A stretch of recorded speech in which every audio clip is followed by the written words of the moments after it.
what is the difference between this Yoga for BJJ warm-up and their traditional warm-up?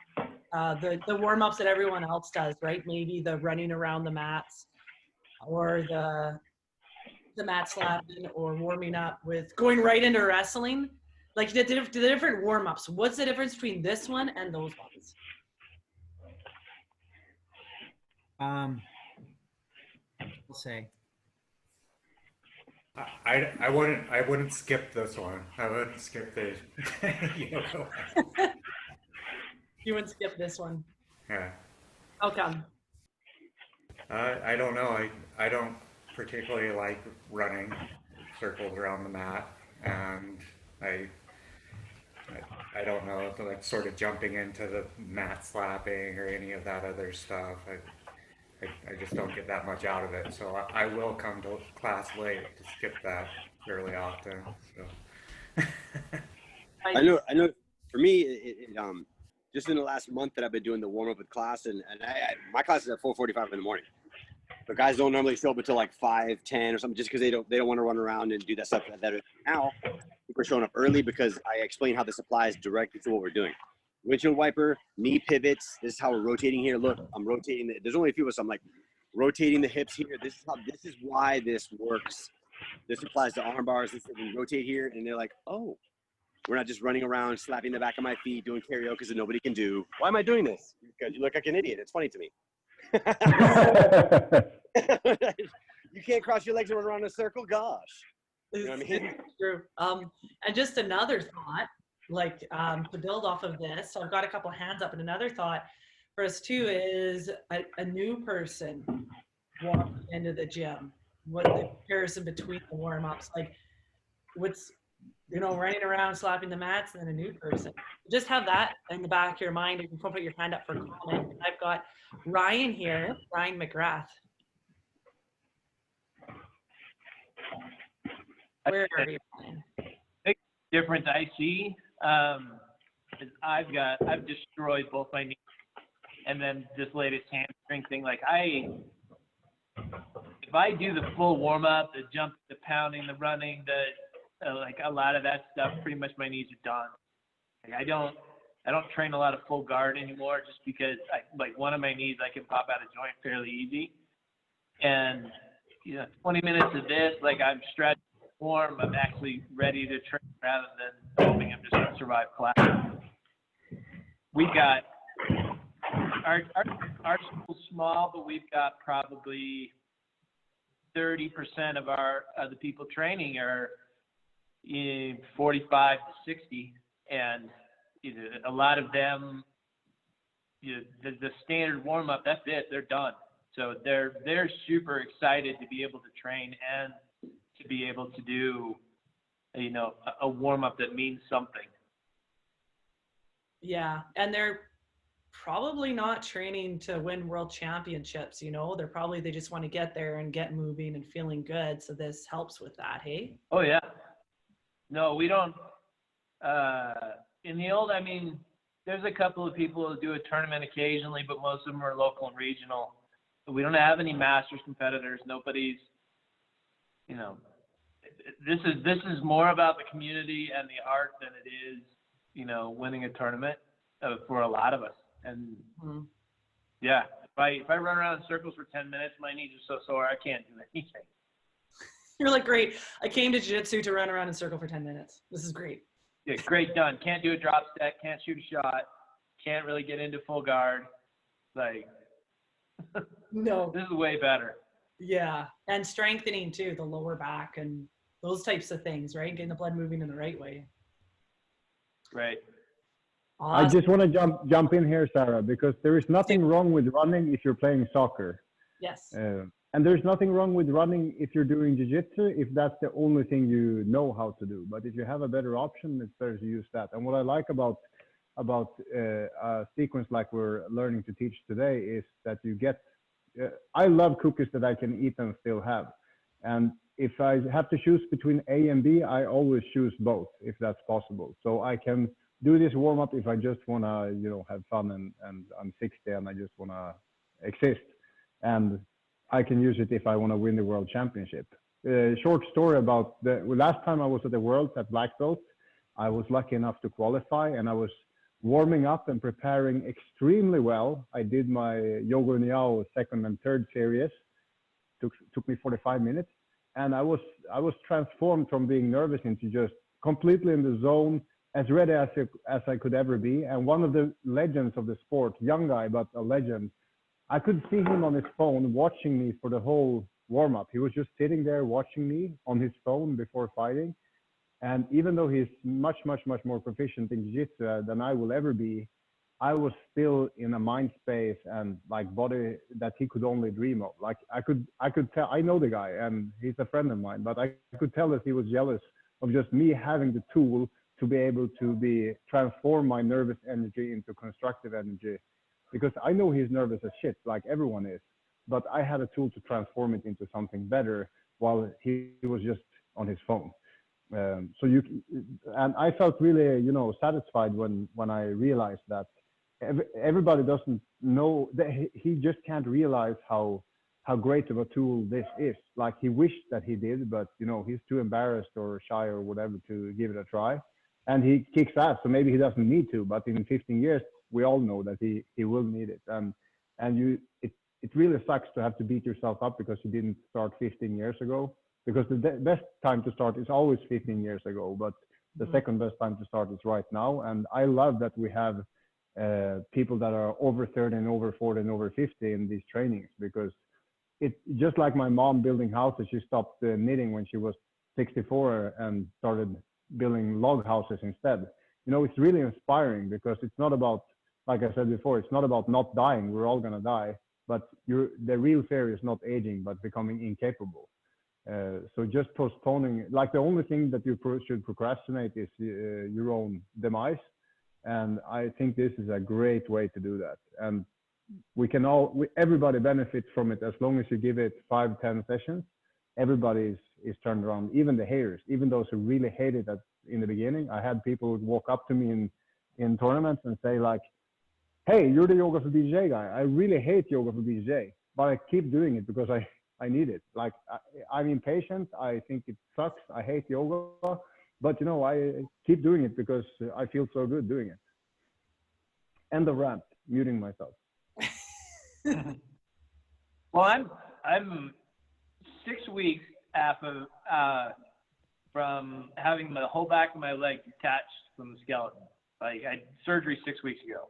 Wow. And if I to train traditional methods, I wouldn't have been able to do it. Like there's no foot speed, no reaction time, no real support. And I've trained almost exclusively just doing this course, trying to get ready for graduation. But I had a conversation with my doctor yesterday, and he's cleared me to go back to, light training, flow and technique. I can't really roll yet, but I feel great. Man, that's unreal. We'll need a testimonial from you about that, please. Yeah. But My hamstring was distracted 2 centimeters down my leg, and they had to bring it back up and tie it back in place. yeah, that's pretty incredible. Only 6 weeks ago. Good for you, man. That's awesome. All right, let's move on to Fernando.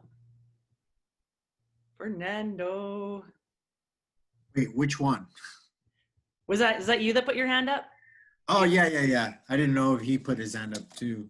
No, just one. Yeah, I feel that the running around and doing all the, slamming your back for break falls and stuff like that is just kind of to get the muscles warm and heart pumping and get a little sweat. But a lot of times when we train, like we're basically trying to hyperextend each other's ligaments. Mm-hmm. That's what the Yoga for BJJ helps us stretch and get warmed up, as opposed to not doing that. And then your ACL, MCL or something, doing a simple move, and I've seen happen, drilling, and they rip those ligaments and tendons, where this allows us to stretch and warm the ligaments and tendons up, which we need for jiu-jitsu. I haven't really heard of anybody tearing their muscle doing jiu-jitsu. It's always a ligament. So helps us warm those things up.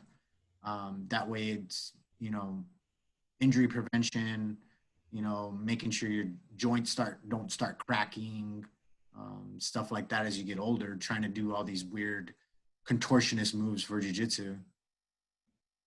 And warming it up in a gentle way too, because I feel the break falls, like you need it. You need the break falls and shoulder rolls and all that. You need that. But when everybody's cold, it's not the yoga for BJJ is a lot gentler way to warm up. Yeah, for sure.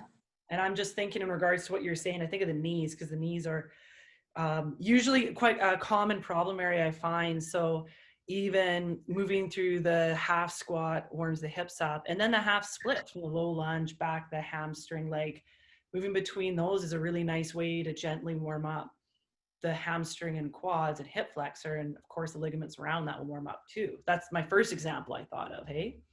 Yeah, I've actually done this in a Muay Thai class that I teach, trying to help people do head kicks. And some were able to get very high at all. And once I started implementing this, they were surprised to kick higher. They still couldn't kick towards the head, but they're still relatively new. They were able to kick higher than they were before. And I've done it like as a test, like, hey, everybody kick as high as you can. Now we're going to do this stretch. And now we're going to kick again and see how high you can kick. And everybody was well surprised on how much they were able to kick higher after the stretch. And that's exciting for people to see progression. Yeah, and so almost instantaneously too. Yeah, man, thanks, Fernando. That's really great. Anthony Grant, where are you, Anthony? I'm here. Go ahead. What's your comment, question? Well, I guess comment or question, any of that. Yeah, I think can you hear me okay? Yes, there you are. I was looking for you. Okay, so I think like the biggest hurdle that we'll probably have to get over for some of us is not necessarily saying, because a lot of BJJ people and martial arts people are in general very very polite people, and they're very understanding, and we're all like a good family. But there's this hurdle that I think we're going to have to kind of get over, and it's kind of like yoga's for girls, and I'm a tough guy, and this seems a little, not really for what, manly, so I don't care for the ballistic exercises either. They're very explosive. It's very damaging to the body. Forward rolls, shoulder rolls, all that. There is a place and time for drills, but I don't think for warm up that's necessary. If you want to do break falls, it should be after you're already warmed up. The same goes for shoulder rolls, forward rolls, that kind of thing. I love the way this really just over a short period of time just takes your whole body and brings it to a point where you can feel damp. You're warm now. You just did something good. And you're not out of breath, you're not dying, you're ready to roll now. You're not feeling like you just did a small relay race or some suicide runs, and now you're like too winded to even start doing anything. And to build on that, sometimes after the running around warm up, it's like, okay, now I need a wrestle to warm up because of my lower back or something like that. So this allows it, to be a warm up of absolutely everything, and beneficial. And beneficial too, where it's like, okay, you're doing stretching. And I think, this is my opinion, Sebastian can correct me, but I think in regards to the yoga being for mostly girls, I think that's why Sebastian made the standard class have some challenging things in it, so that guys are like, oh man, like this is actually kind of hard. I think that's why Sebastian added it in there. Yeah, I've run it a couple of times for some people as like on a weekend after when we're closed. Had a small test group come in of women and men from jiu-jitsu, and after doing it, there wasn't a single person that didn't like it. Yes. They all felt like, wow. One guy even said that he felt like he had more mobility in his shoulder and arm now than he had previously. And just a small warm up. He said he had more gains. He didn't feel so sore. So I think it does definitely work into a good warm up, and I think it's going to be beneficial. It's just trying to get that that hurdle of the tough guy thing, oh, it's yoga. There is a fact that if yoga is 5,000 years old, which it arguably can be said to be, yoga was not allowed for women for 4,950 of those years. It was in the 50s when girls were actually allowed to do yoga, and they had to fight to do yoga because yoga is for men. That's for almost 5,000 years. And then within one generation, yoga is for girls. So I agree that we have to fight that stigma. And I'm fighting the same stigma with being 100% plant-based for 7 years. It doesn't really matter what it is that you have, even if you have science and common sense and ethics. It doesn't matter what you have on your side. It's how you present it that matters. And I definitely can't help you with that because I'm way too crude and immature and, not good with words. So I just try to lead by example by kicking everybody's ass really hard in training. And I make them suffer. I'd never tap people with arm bars anymore. I only pressure and cardio tap people to humiliate them to realize that I'm onto something good and they should, do what I'm doing. That's my strategy. And that won't work for probably most people. So you have to find your way of framing this thing that we're trying to share with them so that they can appreciate it. And that's why I really want to listen a lot. I can learn so much from you guys because you have real life experience already, just, listening, observing, being aware and present and finding ways to navigate. I told this to the first group, and I think it's really valuable to say in this group too. It sucks to be an early adopter because you're on your own. To be a pioneer and a trailblazer is extremely lonely. So that's why we try to focus on getting to know each other and kind of build a community with other Yoga for BJJ like-minded people, because we are in 15, 20 years, this will be very standard, and we will see other areas where people start saying exactly what we're saying. It's just that we're really early and we have a really tough time ahead of us. Imagine just all the social justice and women's rights and anti-racism. They had to work for many, many, many years to see some change. And we will have to do the same in the jiu-jitsu community, because jiu-jitsu will just be like any other sport unless we make a lot of effort into making it to something more. And we all know that jiu-jitsu has a lot more potential than soccer to change young kids' minds for the better, and the old guys and girls. But if we want to make people last in the sport, then this is what we should be doing. It's a really high priority. Yeah, end of rant, muting myself. What do you think of that, Anthony? Yeah, definitely. I'm going to work off base of what we call word of mouth. So the people that did it already have already talked. I'm going to do my first full official warm up this coming Monday for a jiu-jitsu class. So we're going to do the warm up, and then we're going to all roll into jiu-jitsu right after. And I want to get critique on how people feel versus how they used to feel doing the crazy stuff, the jumping, the running, the slamming of the mat, that. And so to see if they feel like they've got some sort of benefit out of it. So that I'll be able to take from that this Monday and see, and maybe, like I said, word of mouth. We usually have a pretty good group on Monday. So that'll be the litmus test to see if it works and everybody adopts and likes it nicely. Can you share that in our instructors Facebook group? Let us. Yeah, absolutely. That'd be great, because then the other crew can see that too, and I think we're curious. Yeah. I liked. I think it was Sebastian that said that you should do like a standard early on in the very beginning when we started, that we should do a group of people and just do the typical running around and slamming and the warm up for 10 or 15 minutes, and then just sit down and ask everybody, how do you feel now? Honestly, how do you really feel? And then see and do a contrast now. How do you feel now from this? And then hopefully that will be the winning point that we need to push this forward. Yeah, I think so. Our first, the first teacher training in London, I hadn't even done it yet, right? Sebastian did the standard warm up, and I was like, is this some type of sick joke? Like, what are we doing? Like running around, slapping the ground. Then after that, he did this warm up, and it was really interesting. So you're totally on the right track. So that'll be really interesting to hear the feedback from the students. All right. Thanks, Anthony. Yeah, no problem.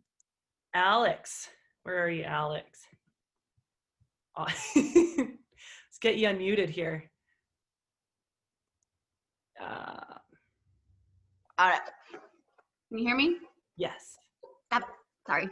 I think that the biggest reason why we should be doing this is it really keeps everyone included, even the people who have injuries. I've seen so many people just stop coming, or they'll sit on the mat, on the side of the mat, watching the warm-ups for a little while, or they'll try to participate in whatever, but they can't get back on the mats. Or even if they've been injured and they're trying to come back, they have a fear that's keeping them from jumping back into those really hard warm-ups that are really hard on your body. This is a really good transition from like having an injury and getting yourself back on the mats doing jiu-jitsu. I think it'll help keep people coming even whenever they're injured or following an injury. And I've had the same experiences with especially big guys. I'm like one of the lowest experienced blue belts at our gym, plus I'm a woman. So a lot of the more experienced people they don't want to take classes from me or anything, but then once they've been doing my test classes, they've really, really loved doing the Yoga for Jiu-Jitsu. And it's shown a lot of people that they can do this warm up, still be ready for jiu-jitsu, still keep their body moving in a jiu-jitsu way, even whenever they have injuries or limitations. That's a really good comment. And even people that are injured can still, if they want to watch the class, they can still do the warm up and sit on the side and watch and learn and be included. That's something, yeah. Definitely still keeping their bodies moving in the same way that they would be doing if they were still doing jiu-jitsu. So their body is still remembering all that stuff. So it's easier to transition back once they're fully capable again. And probably too, on another level, like when people get injured, like I know when I had my knee surgery, my brain is like, oh, I can't do those things. My brain is still trying to protect the knee, but the knee is okay. So to create those pathways to move the knee in such a way in that warm up where it's like, oh, I can do this. So to let the mind know that it's healed too. So there's a lot of levels to that. Yeah, there's like no worse feeling than being on the side of the mat and watching everybody else go through the warm-ups and do jiu-jitsu, and that's all you want to do, and everybody looks so sad sitting on the side of the mat, and then you just want to be on the mat so bad.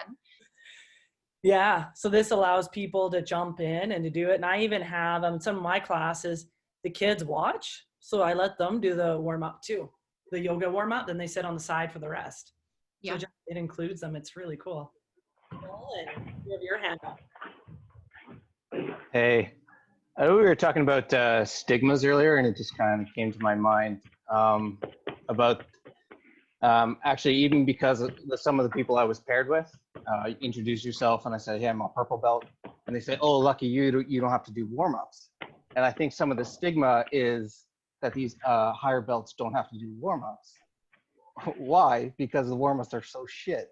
And yeah, this coming through here is going to allow those people to do a warm-up that's actually beneficial to them, instead of running around, which once you become a purple, brown, black belt, or above a black belt, you're a little bit too broken to be running around.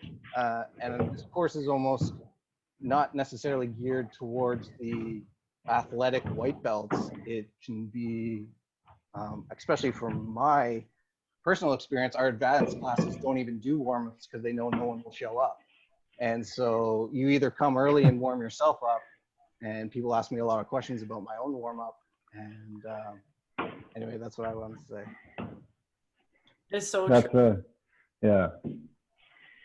I had, when I started teaching, we had some higher belts that never showed up for the warm-ups, and all of a sudden all the higher belts are showing up to my classes because they wanted to do the Yoga for for BJJ Warmup. And they're like, so we can leave now after? And I'm like, no, let's stay for class. But it's so true. It's like it's just so much more worth the time than running around something.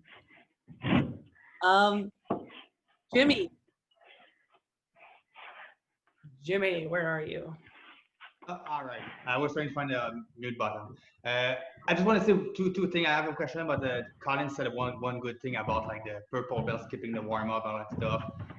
I did fix this issue with my academy. Now everybody, even if they're late, they have to go to the warm up. So now magically everybody shows on time. So and I'm using a different like a modified warm up from Yoga For BJJ because before getting the course, I felt inspired. I was like, man, those warm up are so great. Like just I put on in the garbage like the shit warm up we had, and I just like let's use those ones because like they make sense. They're actually related to what we used to do. So I had a question. So with that course, like the level 1, what are we gonna be allowed to teach for yoga class? Is it gonna be like especially just the movement we saw on the course package, or we can kind of use mostly all the yoga movement that we can find or know or train? You have to slow down a little bit because I kind of get what you're asking, but just one more time, please. So my question is, what are the restriction of movement we can teach with that level 1 package? Oh yeah, that's a great question. I don't restrict, like there is no way for me to legally enforce anything. So everybody can do anything they want. I strongly disencourage you from experimenting too much away. Like this is a general advice because I'm supposed to hit as many people as possible with what I say because I'm one person and you are over 30 persons. So this is the general rule of thumb that start off doing the same thing over and over a few times so that you give yourself, because the big problem that most people have when they start doing something like Yoga For BJJ and teach it is impatience. It's one of the, the 7 sins of Christianity. There should be an updated version to that. And impatience should definitely be on the top of the list. Someone said about everybody wants to have a star on social media and be successful tomorrow. And that comes from the root problem of being a human, which is impatience. And in the last course, there was a few people who kind of rushed off and started doing their completely own classes.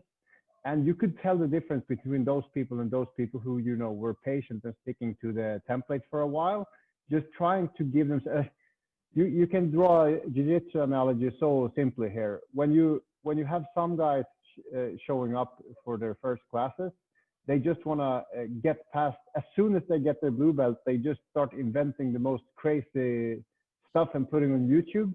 And to everyone but themselves, it's a bit embarrassing because they don't want to drill the basics. They don't want to actually learn. They just want to feed their ego by inventing something new. And you run the exact same into this exact same issue teaching Yoga For BJJ if you start experimenting too much too early, because you don't really know why you're doing it. Most likely you're doing it because you want it to be yours. You want to put your ego behind your sequences.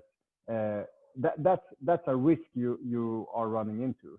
For some people, everything I just say is completely wrong, and they'd love to experiment and figure out something better. But it's a bit random when you're new, and with randomness comes lots of trial and error. So you need tremendous patience if you're going to go out on your own and kind of, does this work together with this?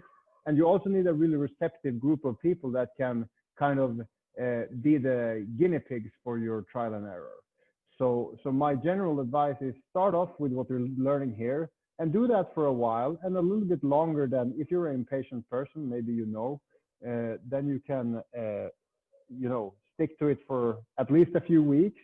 And then you start experimenting, but not with everything at once. You diverge from the template a little bit and see if that works. If that works, you stick with that. And over time, a natural evolution of your sequence will turn it into something completely different. But nature doesn't hurry and evolution never hurries. So don't try to revolutionize the sequence by making a whole new sequence.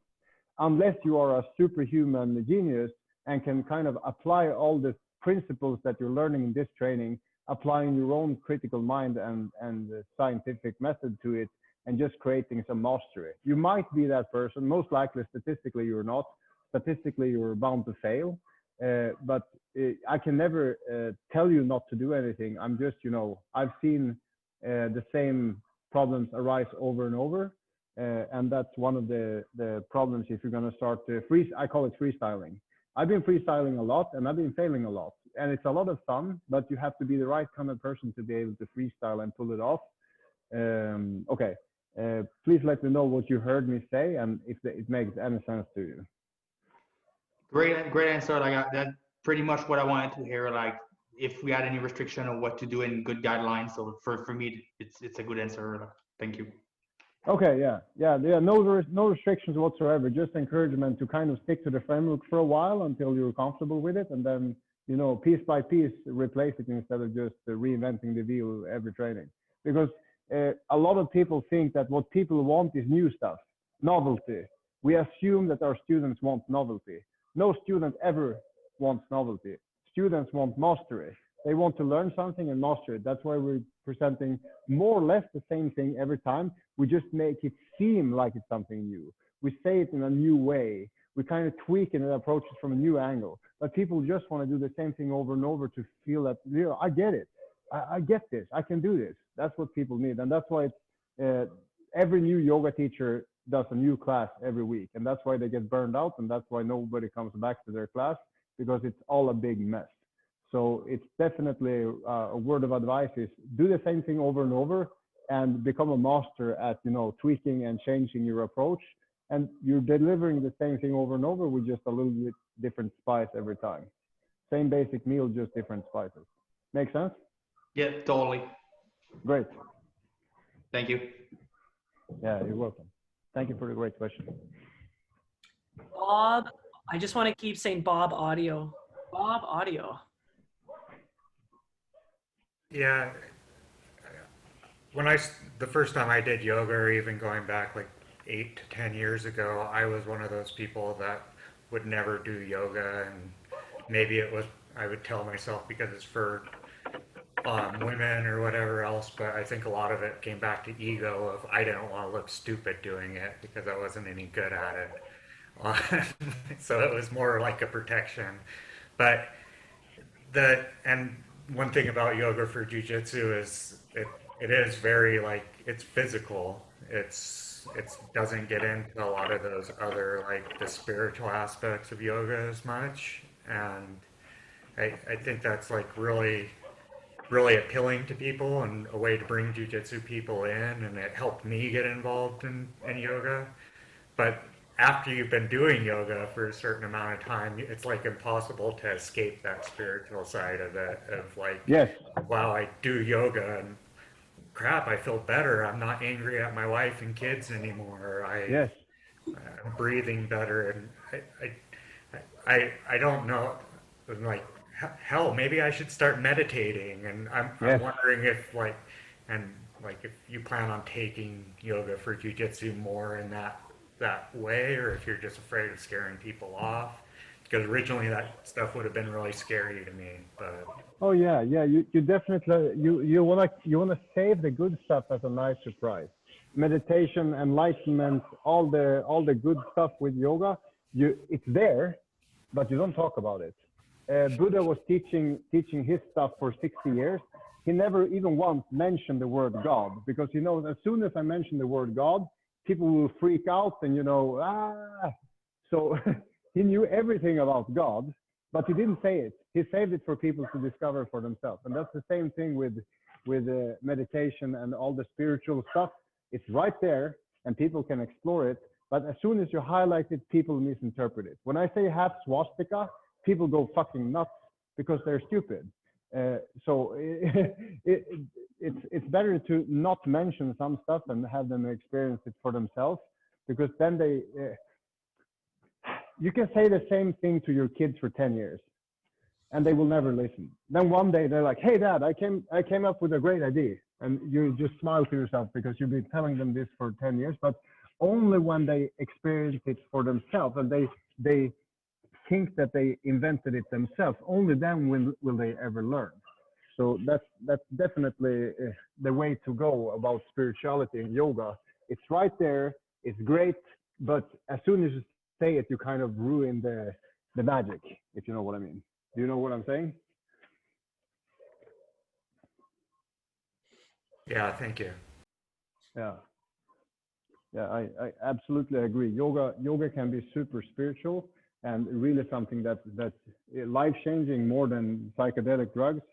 But as soon as you say it, you lose most of your crowd.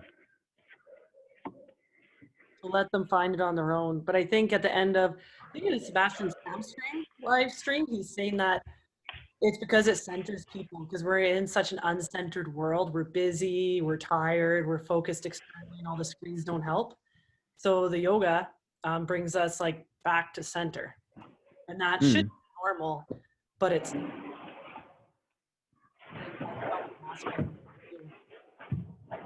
Absolutely. Thanks, Bob. That was a good comment. Good convo on that one.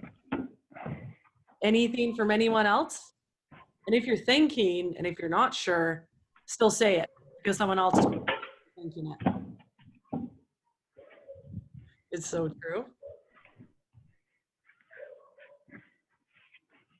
Any other comments on anything today, tomorrow? Yoga for BJJ. You got Sebastian, so you can pick his brain on some questions too. We won't always have them.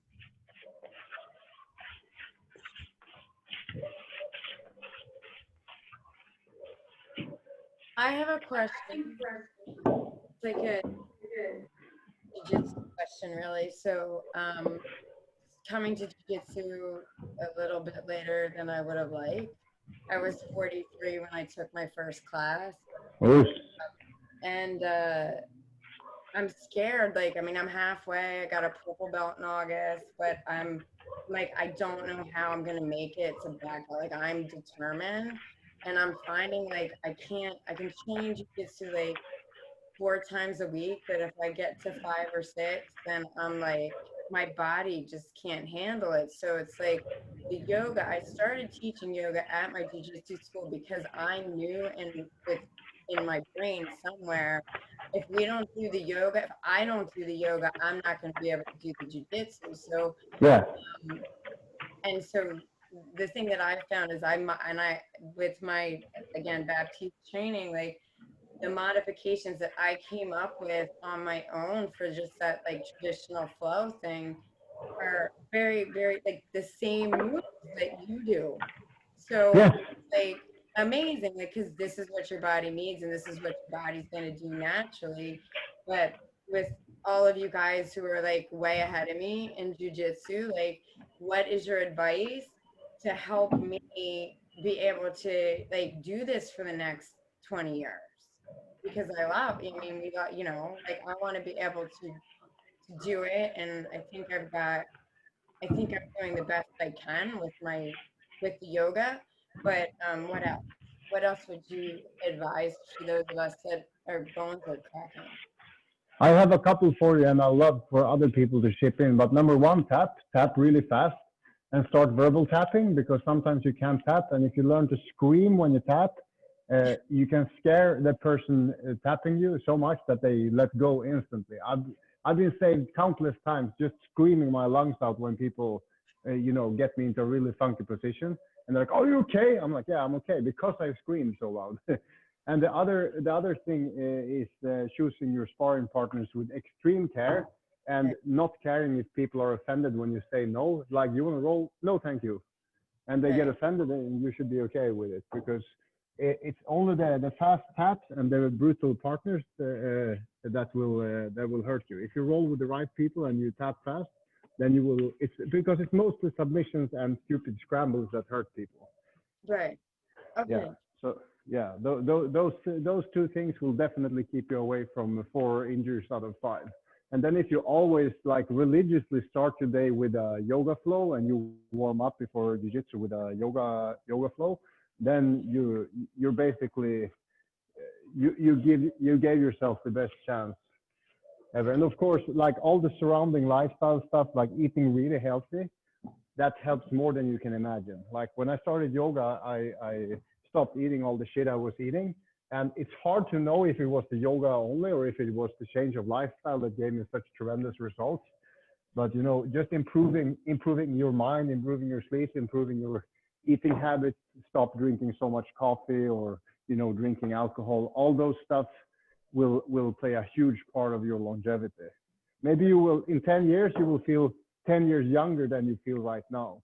When I started yoga, I felt better than I did when I was 22. I was at the peak of my, you know, physical abilities when I was 22, but I feel so much better now at 36 than I did at 22 because I had lower back pain when I was 22 and I was like really living a really unbalanced lifestyle. So if you want to last until you're 60, then you have to really prioritize your whole lifestyle. Does anyone have anything else that they want to add to that? Because that was just my 2 cents. Yeah, I could definitely add a little something to that. Well, firstly, I echo the point about choosing training partners and not feeling bad about saying no. That's hugely important, and it's a problem for a lot of people. You kind of have to train yourself to do it, I think, because you don't want to offend people or you don't want to seem like weak or whatever it is. But that's something that as you get older is really, really important, because no matter what you are physically, how big you are, how strong you are, how small you are, there's always going to be that white belt or blue belt that wants to prove something and tap out the higher belt. Regardless of what it is, it could be an 80-year-old man who is the purple belt and then a 22-year-old white belt. The white belt wants to prove something. Yeah. But I think the other thing too that really helps me, and something I try to teach my students a lot, is to focus on the basics as much as you can, and to use the basics as something that you continue to develop throughout the lifetime of your jiu-jitsu. And I think it's good to experiment with the advanced techniques and even become proficient. But I think your fallback to the basics, because the basics tend to keep you in good alignment.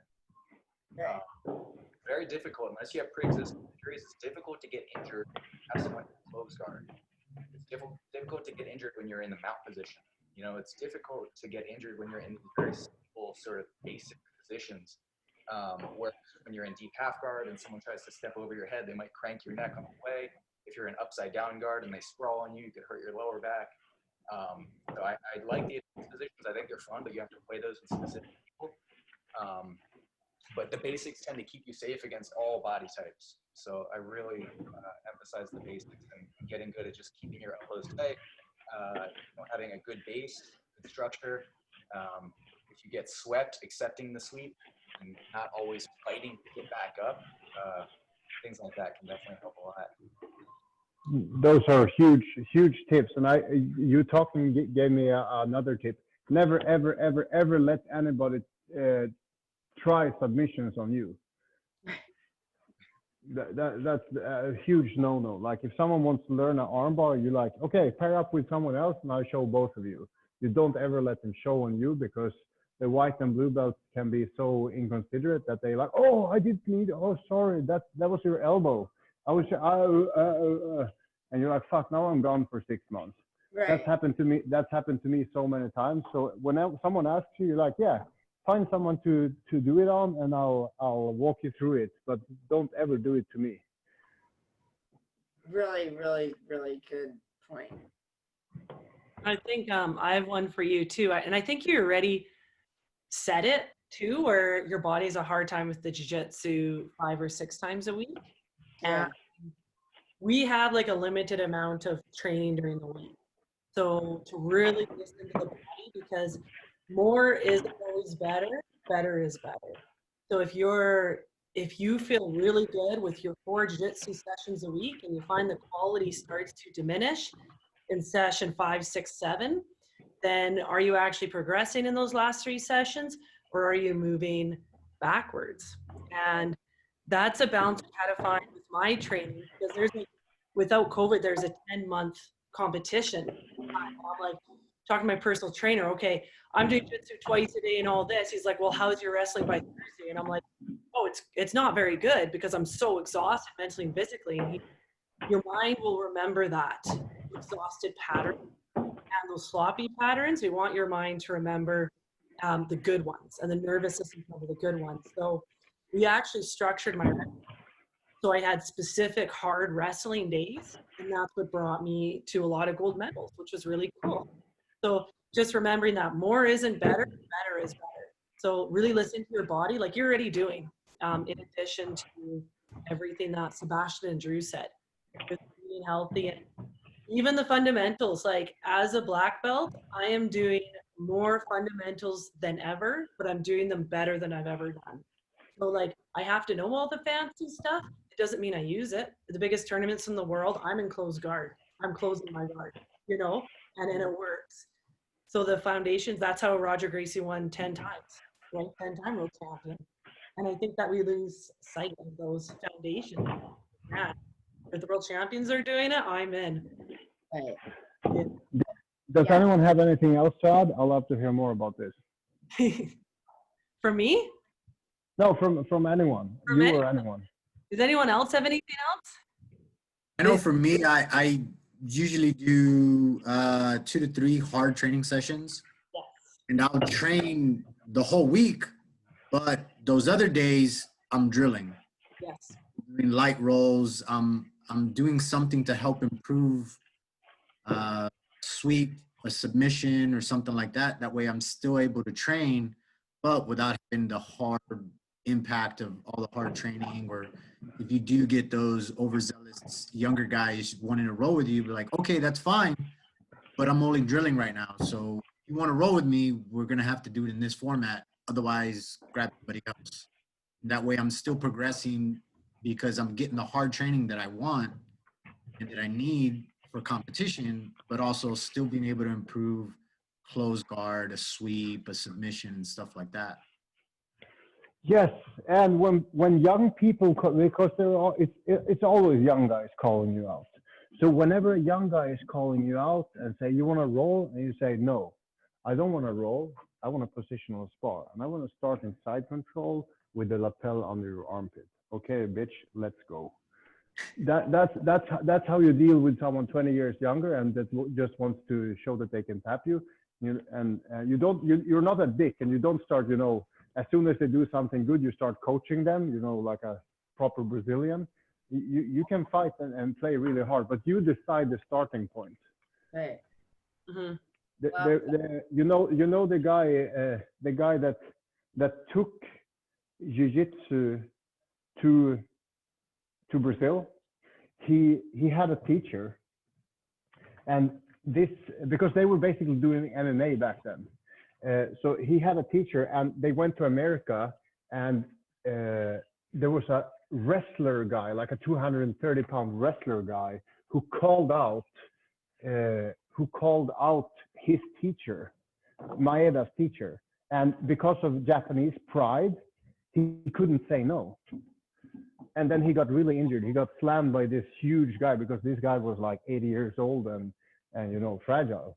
So he got really, and this pissed off Maeda so much that he basically quit being with his teacher and just starting, doing challenge fights for money, beating up people like that.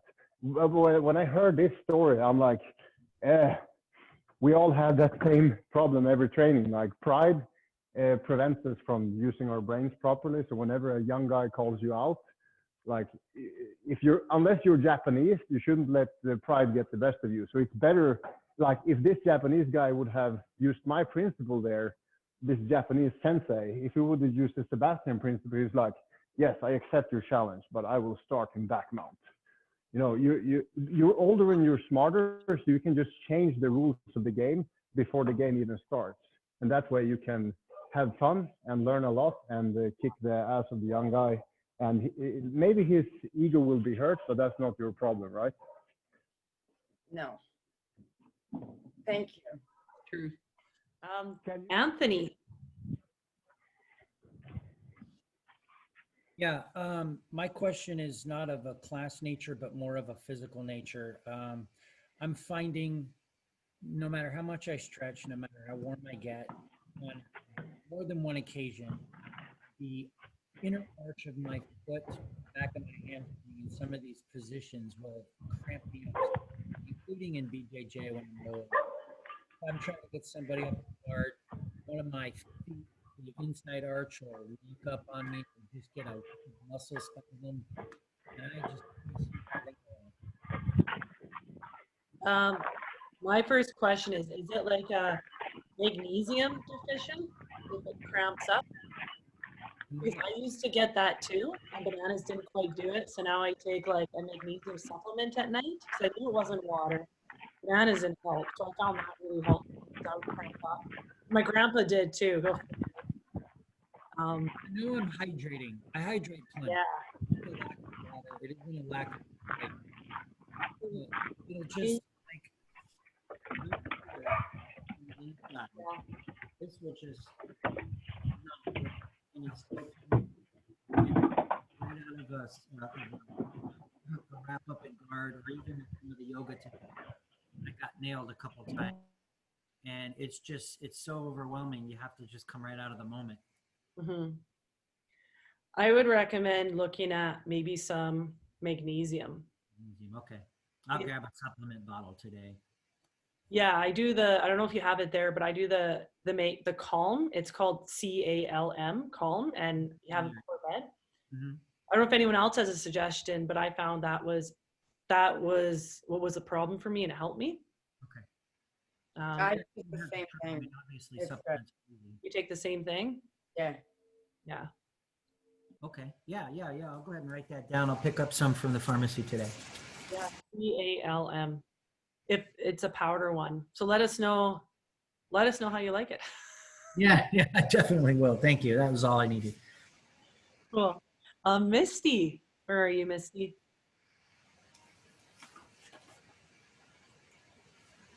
There you go. Hello.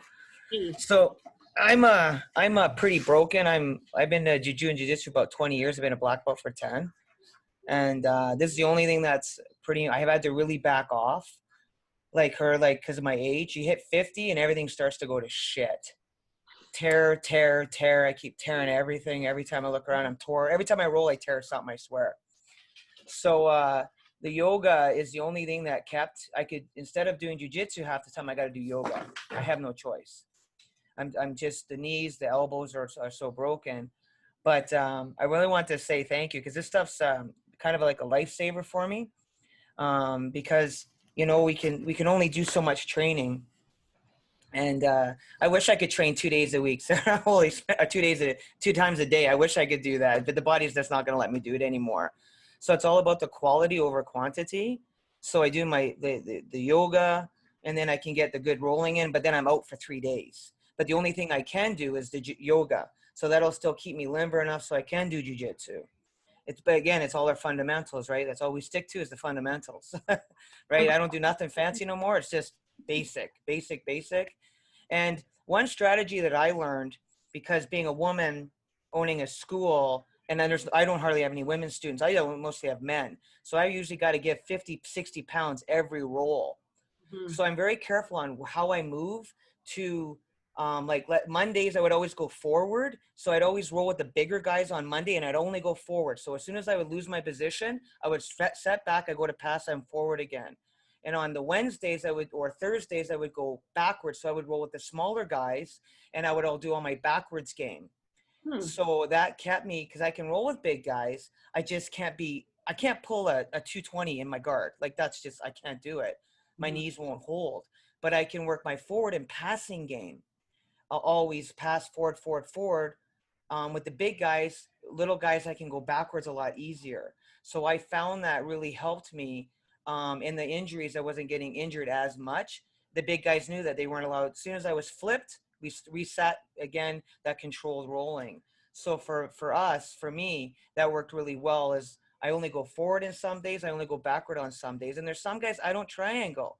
You're 220, I ain't gonna triangle you. I'm not even gonna armbar you if I'm lucky. I'm gonna sweep your ass and I'm gonna get your back. That's probably what I'm gonna do. So that's how, for me, to stay, mobile after 10 years of competing, broken hands and messed up body, that's able to, and the yoga is being able to stretch me out a little longer, so I hopefully can roll when I'm 60 and 70. So I just sense of being old. yeah, 51 sucks. yeah.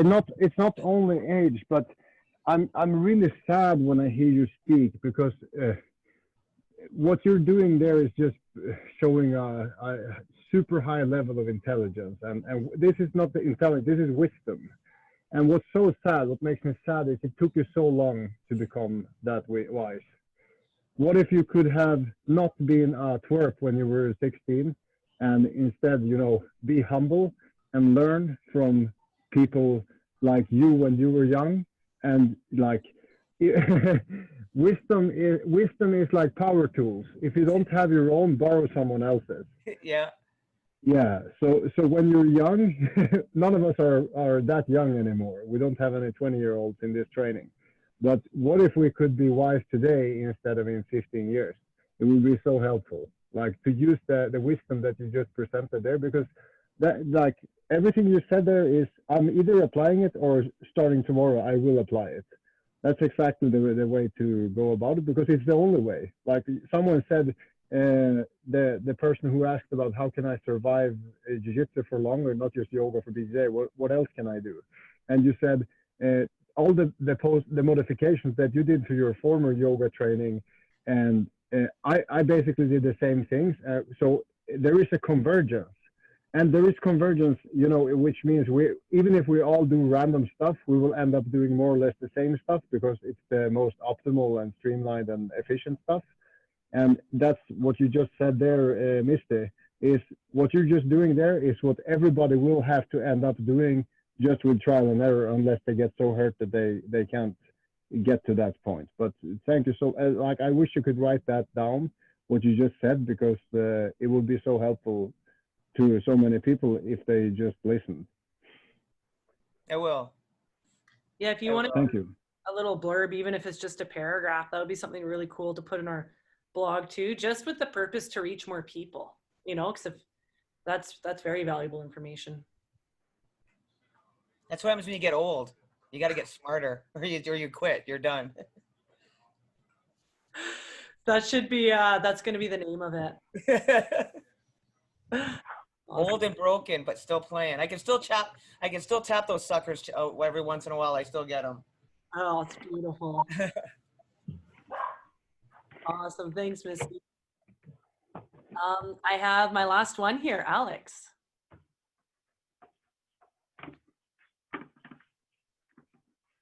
So mine kind of follows everybody's a little bit, just different modes of survival. I'm 5'2", really small. I'm the smallest person in my gym, smallest adult in our gym, and you definitely have to adapt the ways that you roll based on your own physical capabilities. And like huge guys, 220-pound dudes, I'll still roll with them, but I had a problem in the beginning. I would try to like muscle, and it's not happening. Like, it's never gonna happen.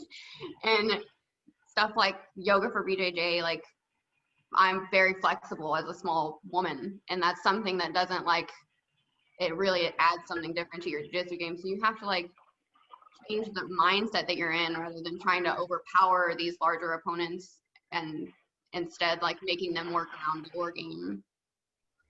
And then going back to what Drian said, a way that I survive with all these people that are trying these crazy things and possible injuries, a big thing that changed for me from white belt just to blue is just making sure that I speak up about the stuff that people are doing that is dangerous or just very counterproductive to our training.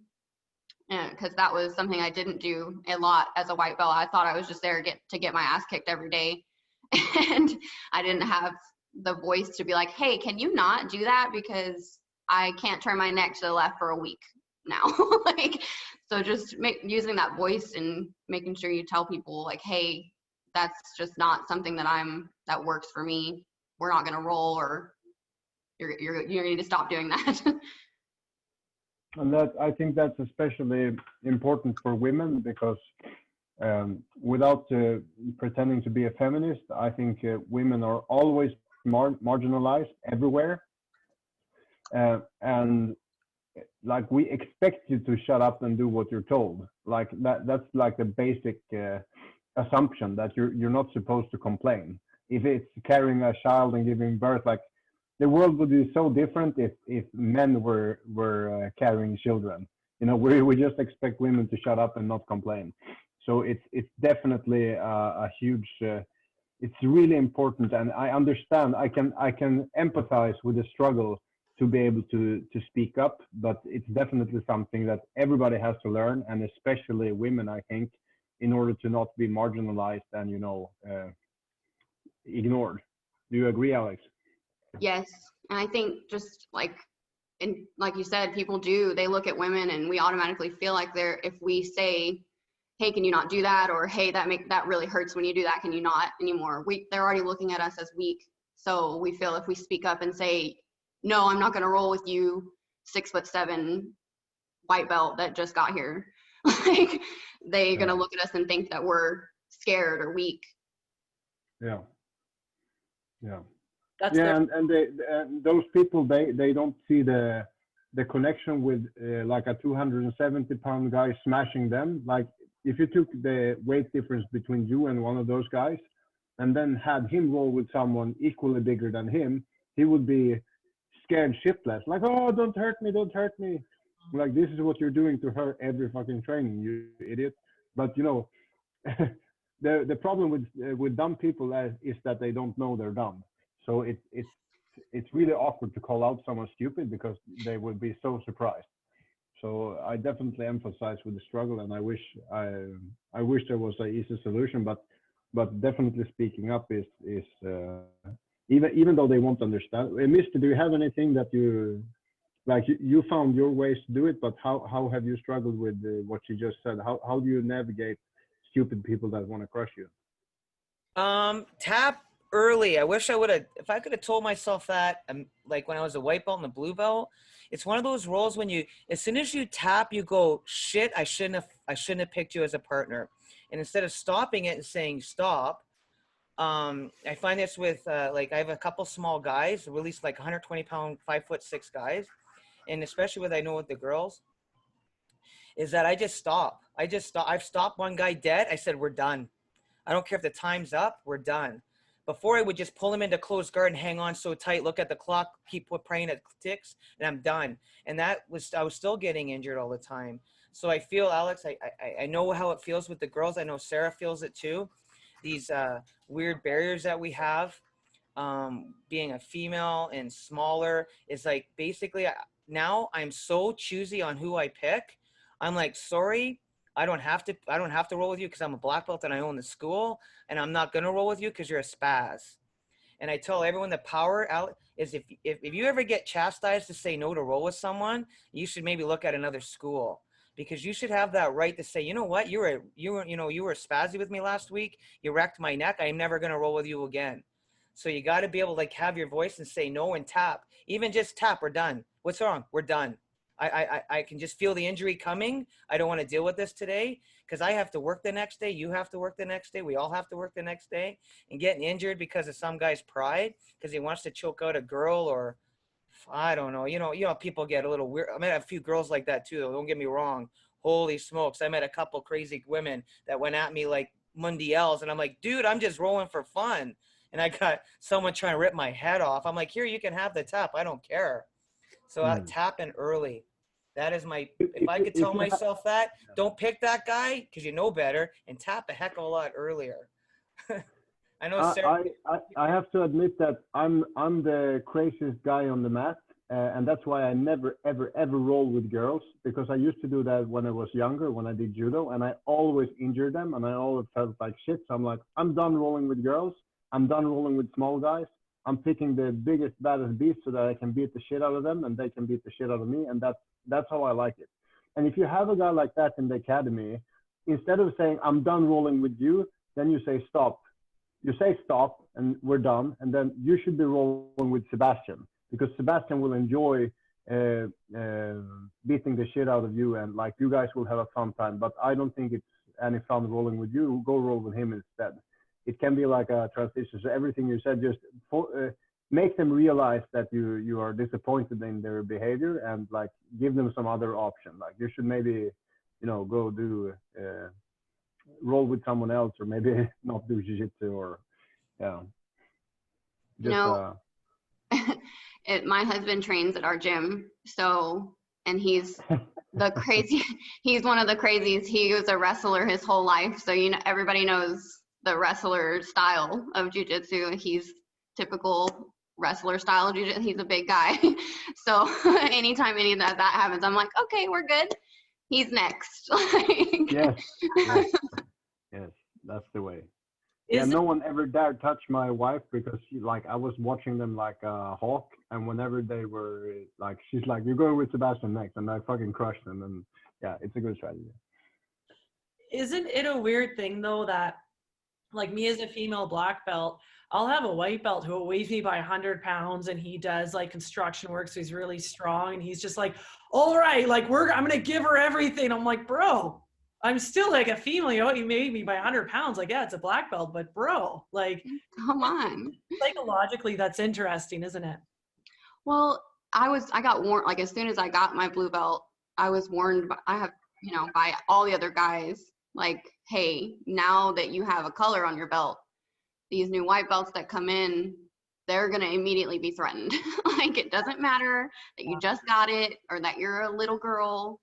They don't care. They're going to try to murder you. And it's true.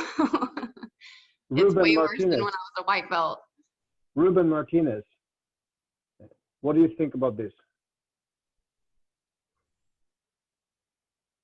Yeah, just unmute. Yeah. I was thinking that I've had guys like sometimes I've tapped and I've had to yell tap, and they'll say to me, "Don't tap for pressure, only tap for pain." I've had a couple of like weird sort of things like that, but for the most part, the culture in the gym that I got to train at is very it's just the guys don't put up with that. If they see you beating up on a small woman who's almost 50 years old, it's really frowned upon. Like, they'll be like, don't do that shit. It's just not right. So I haven't had that. And my two 16-year-old boys train with me, so they're really gentle with me. My husband trains there.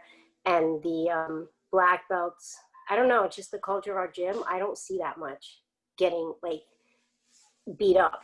I mean, I've gotten beaten up by like some of the pro women during fundamental classes because they're just nice enough to train with me. But not that where somebody is hurting me. And I've had, like I said, just a couple times where a guy, low ranking usually, wants to show me their new trick just to get a tap.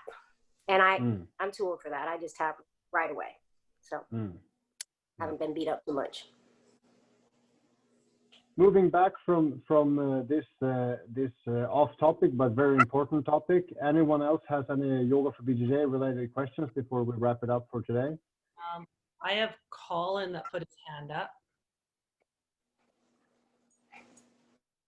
I was more going to comment on what we were talking about. I'll be quick, but Henry Gracie has this great explanation, which I use on mostly new wrestlers that come to gyms. But for every 10 pounds, and I forget how many years, but however many years, it's basically a belt level. So if you have a white belt, young 22-year-old come in and he's going against a 50-year-old purple belt, the belts are almost reversed. And his explanation of that really helped me describe that to the younger athletic people that come in. And it's about changing that mindset. Definitely. Thanks, Colin. All right. Well, I think that may be a wrap for day one.